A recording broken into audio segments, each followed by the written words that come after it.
কিশোরগঞ্জ শহরের বাসস্ট্যান্ড সংলগ্ন পুকুরপাড় এলাকায় একটি মার্কেটে অগ্নিকাণ্ডের ঘটনা ঘটেছে। এই ঘটনায় ক্ষয়ক্ষতি হয়েছে প্রায় ২৫ লাখ টাকা।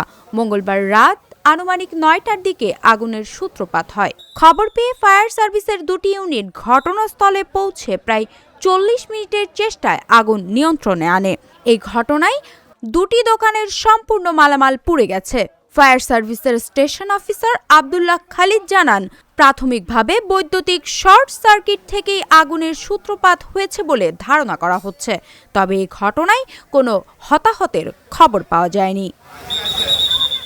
৮টা ৪৯ মিনিটে একটা মেসেজ পাই যে গাইটাল হচ্ছে একটা দোকানে আগুন লেগেছে। আমরা সেই নিউজ পাওয়ার সাথে সাথে আমাদের দুটি ইউনিটে এখানে এসে পৌঁছাই এবং এসে দেখতে পেলাম যে একটা হার্ডওয়্যারের দোকান এবং একটা হচ্ছে ইজি বাইকের আপনার সেল সেন্টার, এই দুইটাতে আগুন লেগেছে এবং আমরা তাৎক্ষণিক কাজ শুরু করে দিই।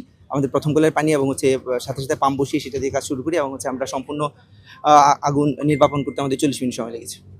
ক্ষয়ক্ষতি প্রাথমিকভাবে ধারণা করা হচ্ছে আসলে যে মোটামুটি যে ইজি বাইকের যে সেল সেন্টার ছিল সেখানে দুইটা ইজি বাইক ছিল, আংশিকভাবে পড়েছে এবং একটা মোটর বাইক ছিল সেটা আংশিকভাবে পড়েছে এবং সেখানে মোটামুটি কিছু ক্ষতি হয়েছে এবং পাশের যে দোকানটা ছিল সেটা একটা হার্ডওয়্যারের দোকান ছিল, সেখানে রং রেজিন বা হচ্ছে আপনার তারপিন এই সমস্ত জিনিস ছিল, সেটা মোটামুটি ক্ষতি হয়েছে, পুরো ক্ষতি হয়েছে এবং আপনার প্রত্যক্ষদর্শী বা হচ্ছে দোকান মালিক তাদের প্রাথমিকভাবে ধারণা হচ্ছে, আমরা ধারণা করছি যে বৈদ্যুতিক শর্ট সার্কিট থেকে আগুনের সূত্রপাত হয়েছে।